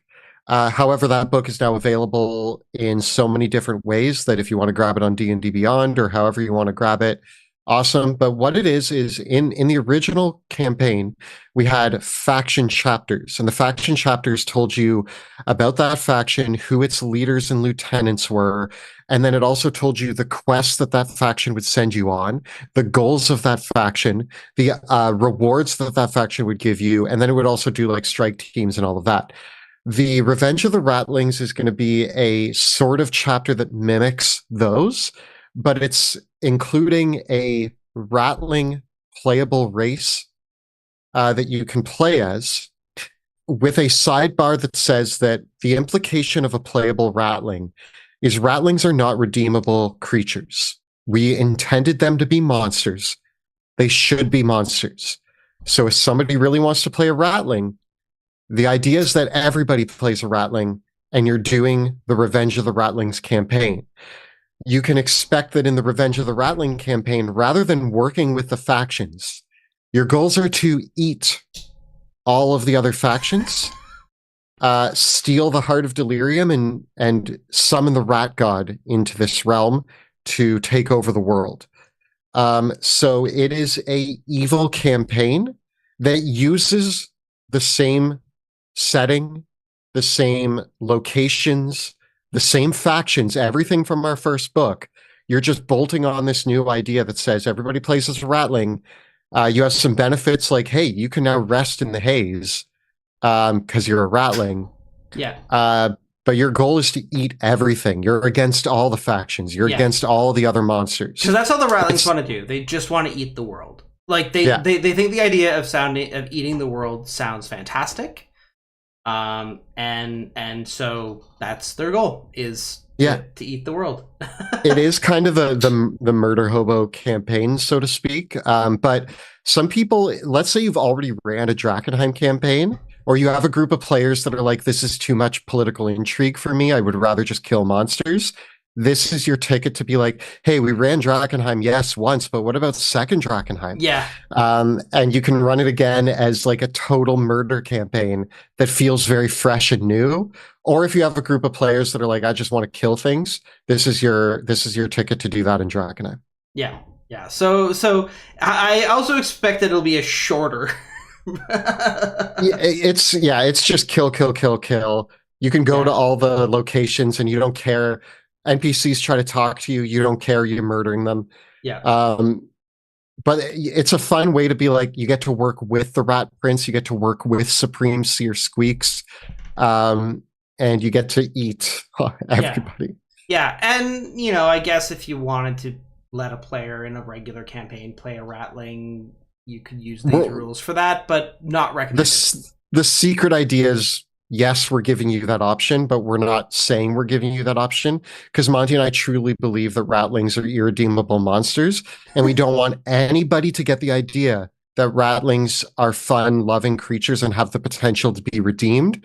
Because in our campaign, we want to be very specific that they are horrible, murderous monsters, and they will never not be. So if you want to be a murderous monster, you can. Yeah. When would stuff ship? Not till next year. Yes, the Expect official news on that. I believe months the from now. window is the current estimate is June 2025. We've got a pretty good track record of hitting that window within 2 to 6 months, depending on where you are in the world. So we let me put it this way: I've never backed a Kickstarter campaign that has actually hit the mark. I don't think ever, like on the nose. Have you ever backed a Kickstarter that was like on like exactly the time that I it am hit? still waiting for Kickstarters that I backed 2 to 3 years ago. Yeah, same. And that is something that is somewhat normal in Kickstarter. So our track record is that for those who are new to Kickstarter, we get this all the time. And I appreciate the people who backed us as their very first Kickstarter.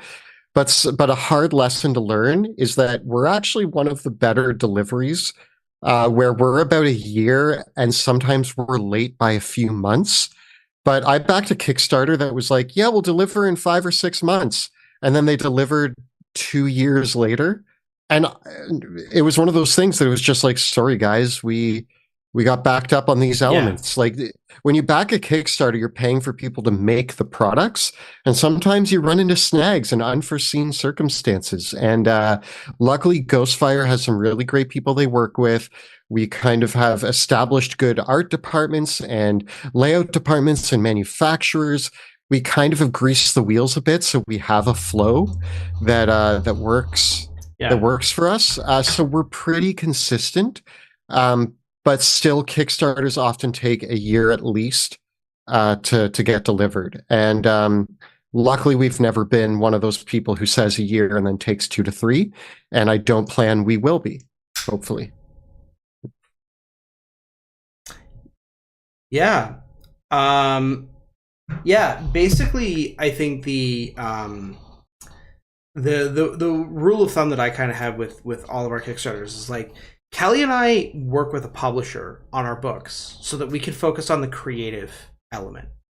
So for Kelly and I, we work with our art team, our layout team, and our editing team to put the book together, to write the book and create it. And our products team at Ghostfire is amazing. And you know, we get to have our creative input on every level of the process. But once we finish the manuscript and hand that off to the printer, that's kind of the point where we lose all power. Right? It's kind of like, you have no power here. You know nothing about international shipping logistics, dungeon dudes. And that's why the one that always gets me is like people will tag Monty and I specifically and be like, hey guys, my thing is held up in customs. What gives? And I'm like, I don't know, man. I know so little about how shipping works. That is like 8 layers removed from me.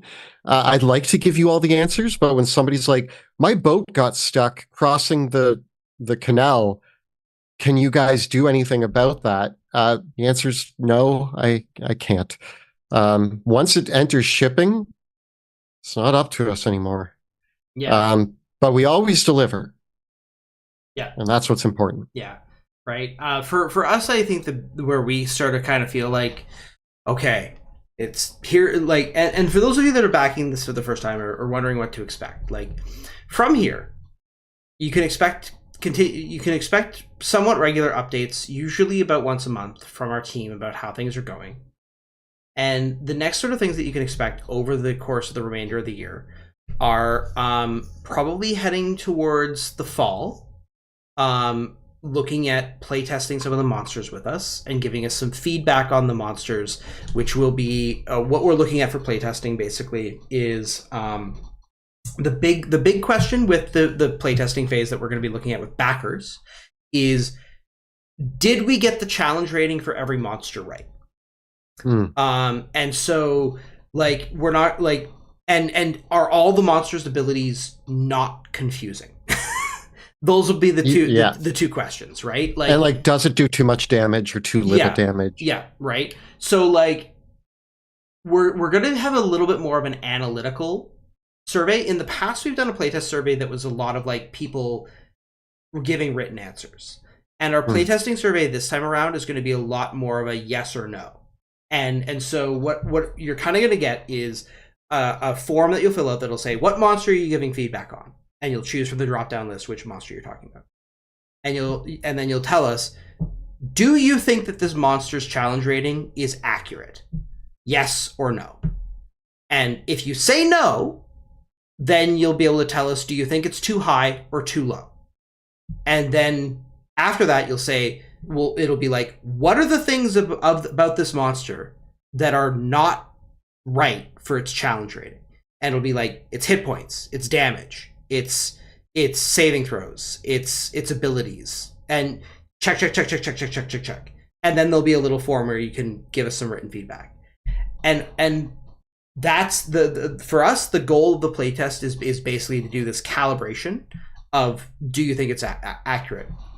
What we might do for the playtesting phase as well is have you we might have some pre-gens out. The other thing that we might ask though is basically like,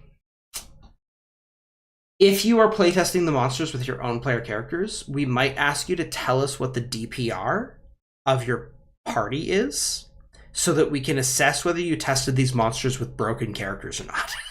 Because if we get feedback being like, my player characters destroyed this monster, and your player characters were a min-maxed Gloomstalker Ranger, a Twilight Cleric, an Arcane Hand Monk, and I don't know, Kelly, a Vengeance Paladin, a Hexblade Paladin, we're gonna be like, all right, it's fine, your group is strong. But if you come back and be like, this monster was really, really easy, and your party is like a 4 elements monk, a purple dragon knight, and like yeah, and 3 other monks, yeah, right. So that's kind of like where we're gonna ask, like, do you think the monster's challenge rating is like too high, too low, just right? And then where do you think we need to adjust? And then a little bit of feedback, because that's kind of the way that we're going to do that. After the playtesting phase, we'll probably then have the alpha PDF, which will be another feedback collection where we'll get people's feedback on spelling and grammar mistakes. Because if you don't know, Kelly and I are both neurodivergent, and there are a lot of grammatical errors in our writing, and that's why we pay professional editors to fix it for us. And so, one piece of feedback that we ask people to never give us is feedback on our spelling and grammar. Tell us what isn't clear, but we have our editing team collect that feedback and fix those things there. Our books go through a round of editing before they come to you. But in general, like, it's always funny, like, people that like and I know everyone has great intentions on this, they want to be helpful and they see something, but like, if you're ever on any of our discords and you're like, there's a spelling mistake here, there's just makes us feel bad. It's a 0% chance that it makes us, if we see it makes us feel bad, but we don't, like, I don't collect that stuff. Because for me, I just can't. My brain doesn't work that way. I'm not the one that can correct my own writing. Like, with my PhD thesis, I had to pay a professional editor to edit it, and then I had to pay another editor to recheck it, because I can't read my own writing and see the mistakes. I just can't. Yeah. My brain just will never see the mistakes in my own writing. I saw a few questions about wanting a date for the PDF release because our last two projects, it was pretty quick. I do want to speak a little bit to that. I actually can't give you a date at this time. And the reason for that is, unlike the last two campaigns, writing was finished before the Kickstarter went live. Due to a lot of life events for Monty and I, a lot has happened for us. Writing had to be pushed, and so this is the first time writing isn't finished yet. As well, we're going to have a bigger playtest period with this project than the other two, and a bigger proofreading process. Yeah. For that reason, it isn't going to be as quick for the PDFs. They will be out well before the physical copies.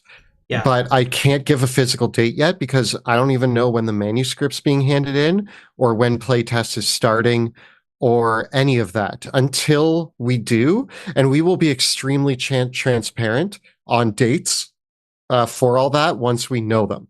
Yeah. To build on that, one thing I'll just say is I've seen a lot of people in the past Kickstarters that were like counting on the early release of one of our PDFs for their campaign.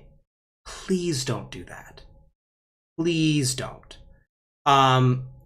Your campaign is still going to be awesome if you don't have the latest thing from us. And so all I'll say is if you want to use our stuff like in your campaign as soon as you can, the playtest is going to be your first opportunity for that. That's going to be mostly the mechanical stuff in the book, less the lore. And hopefully we'll be sending out playtest material in the fall.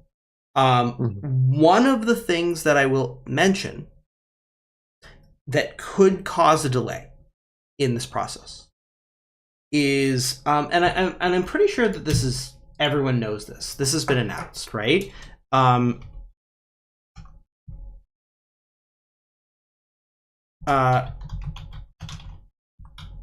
Chat, tell me, yeah. The 2024 rules update. The monster manual doesn't come out until February 18th. And I'm just going to tell y'all, I really want to look at that monster manual at least once before I commit to anything in this book.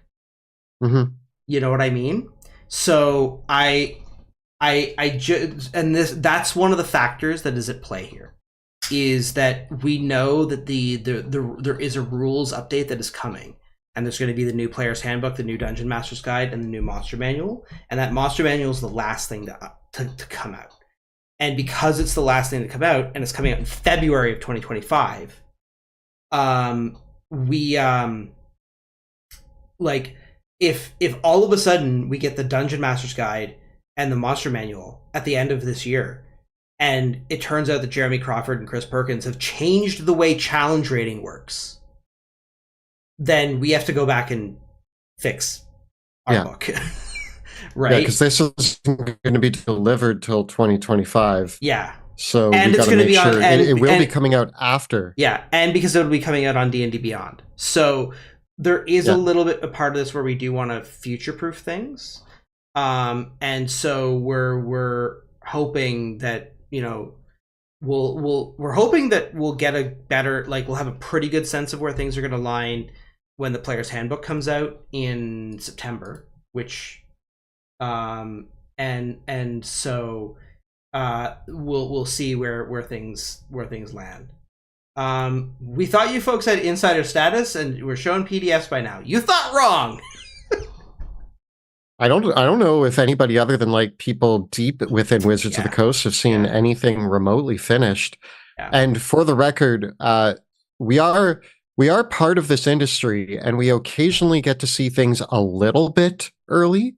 When have we gotten to see anything early? Except for our own book on D&D Beyond. Yeah, true. Never. Okay, yeah, you're right. Yeah, we're just two nerds in a basement writing. We don't get special treatment.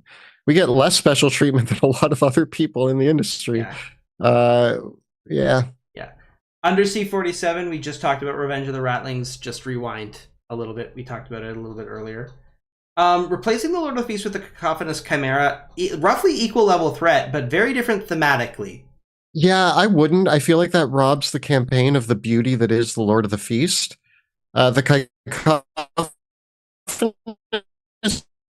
Chimera is fun, but I would.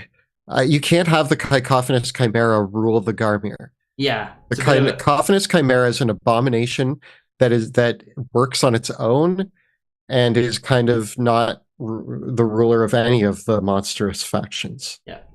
And Frenemus asking, can we send feedback to your editor? Yes, when we open a feedback form for that. So that's the other thing, is that like we will create a Google Sheets that will collect feedback, and that is always the place where we need that feedback to go, because if we get feedback in the form of an email or in the form of a comment on YouTube or a Discord message, it just it needs to come in through our sheet so that we can keep it all organized in one place. Yeah. Just so that everybody knows, we got about 9 minutes left in this. I think I am getting a little sleepy. Yeah, just so that you've know. had a tough run of it. Yeah. For anyone that doesn't know, do you want to give them the Coles Notes version? I am fresh out of the hospital, everybody, and I am actually currently on a bunch of pain meds and been going to bed at 8 p.m. most nights. I have had a very rough week. We actually had to skip filming this week and last week. Last week because I was in the hospital, and this week because anything other than working from home is nigh impossible for me. So for those of you, I want everybody to know nothing life-threatening. I'm okay. It's just been a bad week, Yeah. and being here with you guys is really exciting. But 2 hours is about my limit. I'm starting to get shaky and sleepy, which probably means I need more water, some snacks, and to lie down. If it's okay with everybody, I'd rather not go into the specifics of my hospital visit, but I will tell you that it was exceptionally painful, and I had a really bad time.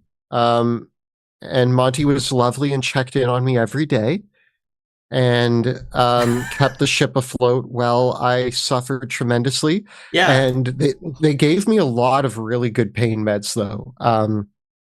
So been riding that. The pain is getting better every day. Today I only needed 2 doses of pain meds, as opposed to the first day where I needed like 20. So we're on the mend. But hopefully by next week I can be back up. So also, if you notice today and tomorrow, I'm a little lower energy than usual. I'm putting everything I got in, and that's the best I can do. And y'all better love it. Also, pledge to the Kickstarter as a way to make me feel better. Do you think we're gonna hit our next stretch goal while you're in bed? Is that gonna happen overnight to it? Is that what's gonna happen? I mean, here? I've been sleeping for 12 hours at a time, so we got a big window to hit 1 million while I'm napping. So we'll see. We're closing in on it. So we'll see. And I think the unfortunate news is that I think you're not allowed to drink for like a month. Is that what I can't? These meds are supposed to last me a month, and yeah, I can't pop champagne if we hit 1 million, because drinking on these meds is a bad idea. I also don't want to cause any more issues than I already have. Yeah, I was also pondering going dry till Gen Con. So Monty, you and I can cheers some water. Yes. I'm being told to intake plenty of fluids. So I'll cheers you some water when we hit 1 million. Yeah, indeed. We'll have to find some other substitute in the mix. But in any case, a big thank you. I just want to say, like, to make sure that others are thanked. Huge thank you to Jill and Joe. Huge thank you to Kyle. They did an amazing job on the actual play series. Playing with us, being Pluto Jackson, being Galatea. you, Kelly, being Gemini, Kyle doing all the amazing editing for that. Kyle and Joe also edited a whole bunch of our shorts that we put out over the past couple of weeks. They did an amazing job on that. Huge thank you again to the entire team at Ghostfire Gaming. Marius has been an absolute trooper, getting like our last minute art briefs and turning out some amazing artwork with the art team. Simon, Nick, Matt, Dante, the amazing work that all went into the Kickstarter trailer and all that. There'll be tons of more thank yous tomorrow, I'm sure. But I just wanted to get that out there that the Ghostfire team has been so fantastic as usual. So really has been. Can you have tea, Kelly? Sorry? Can you have tea? Oh, I've been having a ton of tea. I've been having my sleepy teas. I have one caffeinated tea in the morning, and then I have sleepy time teas the rest of the day, and I'm taking plenty of naps, and I'm replaying Fallout 4. That's occupying a lot of my time. I considered it. I really considered it, but then there's been a Valheim beta update in the past week as well. Yeah, but Fallout, the show is so good. The show is fantastic. The show is fantastic. I feel like there might be some last minute inspiration for some monsters as well. Yeah. From doing that. For those that don't know, like Fallout fundamentally, like Warhammer Fantasy gets a lot of credit for inspiration for Drakkenheim. But it fundamentally Fallout. I'm gonna call something out here. Certain communities out there have really come after us for like copying their favorite settings, which I think is weird because no Fallout fan has ever come after us. And the deepest inspiration that you can find in Drakkenheim is Fallout. And if you're not getting that, you missed something. Because Monty and I are both massive Fallout fans, and the world, the lore, the factions, a city wasteland that has mutated monsters caused by something that fell from the sky and changed everything, with rival factions, including a group of heavily armored paladins. Anyway, I'm just going to leave it there.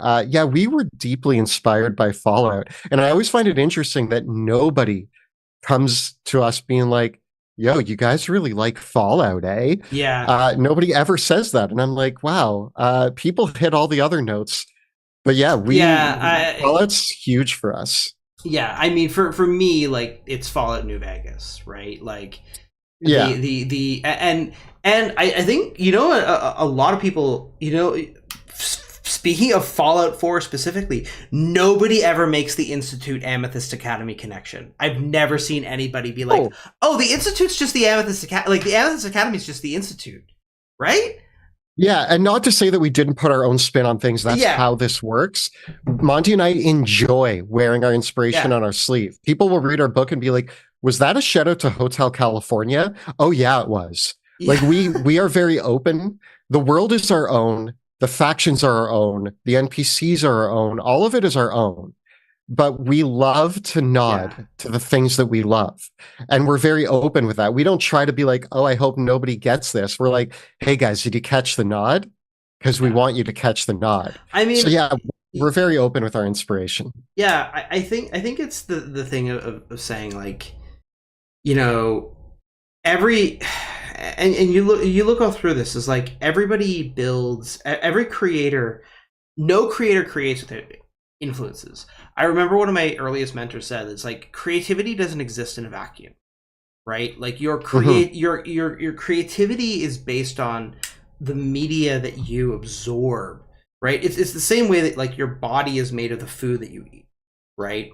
And so we can't help but do that. And I think that I think that it's always this thing of like, that's why playing more games, watching more movies, watching more shows, reading more books is always going to be my number one advice for any creative, because you have to consume a good, healthy diet and a diverse diet, right? It's like, it's kind of this whole thing of like, as much as I would love to eat steak all the time, That's what got me into this mess. I don't think that eating only steak is good for you. And just like I don't think that, like, if the only fantasy book that you've read is Lord of the Rings, and the only video, like, fantasy video game you draw on for inspiration is like Zelda. Zelda's the only game you're drawing inspiration from. Like, that's your only basis. But the more things that you have in there, the more in the mix, which is why, like, you know, I think, especially in the case of, like, the Amethyst Academy, like, a huge inspiration for the Amethyst Academy also comes from Pratchett's Unseen University, but also N.K. The Council in Dresden Files. Yes. The Jedi. The Jedi. Hogwarts. It's there. I mean, more specifically in my case, because I never actually read anything past the first book. For me, it was much more about A Wizard of Earthsea. Because that's to me, that's always going to be the OG Kid Goes to Magic School book. But then the other one, N.K. Jemisin's Broken Earth trilogy, The Crucible, in that like, that's a huge inspiration, and that's not even subtle, that one. You know, so somebody just called out Elden Ring, and the Dark Souls, Demon Souls, especially Bloodborne for me, and Elden Ring were all things that Monty and I put on the table early when talking about Drakkenheim. So the early discussions on Drakkenheim were, let's make a city that feels like Dark Souls. Let's make it feel like Fallout. Let's take inspiration from H.P. Lovecraft, a little bit of Warhammer, and a little bit of Resident Evil. And there's Darkest Dungeon in there as well. Darkest Dungeon. But also, like, you know, when we were creating Drakkenheim in the beginning as well, Game of Thrones was also still good. Yeah. I think it was still good, and right. And so that was a huge, I got a lot of inspiration from playing the Crusader Kings games and Civilization. Right. I mean, really, real world issues and wars and history also inspire the same way that, like, Lord of the Rings is inspired by real world wars and real world mythology. Right. Yeah. You know, so Dragon Age. Yeah. Oh yeah. Oh my God. Dragon Age. How can I forget Dragon Age? Because Huge. Mass Effect. Yeah. I mean, Mass Effect is an Eldritch horror game, and if you don't think so, you didn't pay enough attention. Yeah. Oh yeah. It totally is. Right. And so I think that the you know, the way of the osmosis of all these things. Right, they all weave together, and for me, that is the real essence of like, you know, it. You know, creativity is like a really good chili. I've been making chili recently. That's what I've been. I love making chili. I love making chili, right? And like a good, like, everybody can have their own recipe for a good chili, because, like, you can kind of put anything in a chili. Yeah. And you experiment, and you're like, because, like, you know, you might have been like, oh yeah, well, my mom makes this good chili, but my partner makes this good chili. She does it this way. She does it that way. Kelly makes a good chili. He does it that way, right? But my friend does this. Brown sugar. Oh, really? Yeah. Oh, brown sugar. How come you taste so good? Oh, BioShock. You're gonna. Okay. Oh yeah, BioShock. If you've backed this book, and you're a BioShock fan, we got some heavy nods for you. Yeah. This book is very heavily monstrosities, aberration, undead, constructs, those sorts of things. Like the Eldritch horror angle is pretty strong here. It's what Drakkenheim's about. It really is. So, except beans. You got to put beans in chili. Except beans? I thought no, beans are the one thing. I think they're saying beans are the one thing that are like, everybody has a different recipe except beans. Beans have got to be in every chili. Yeah, but like, there's different types of beans. True. What beans? I mean, I always do kidney beans, and I do a can of, like, your regular pork and molasses beans. Anyway, I could go into my chili recipe, but I'm sleepy. Okay. Alrighty. Well, hopefully there will be more beans to spill in the future. We're doing this again tomorrow for another 2 hours. So I'm going to sleep from now until then and awaken from my crypt to give you another 2 hours of energy. Alrighty. Well, thank you all so much for joining. It's been a wild ride. Post your chili recipes. And yes, apparently Texas chili has no beans. Blasphemy, and you're doing it wrong. I'm okay, not, maybe not. I've never had it without. No.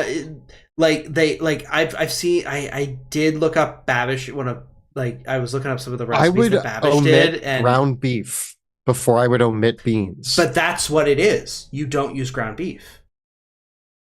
What do you use? You actually use like a chuck roast, or like you use like an actual like.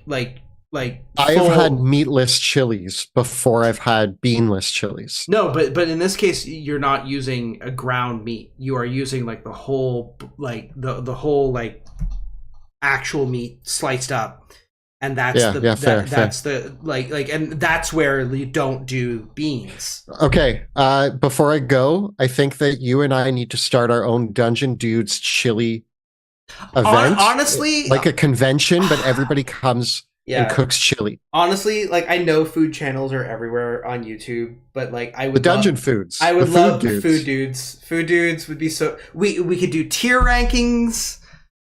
Yeah, and then we'll do a cookbook.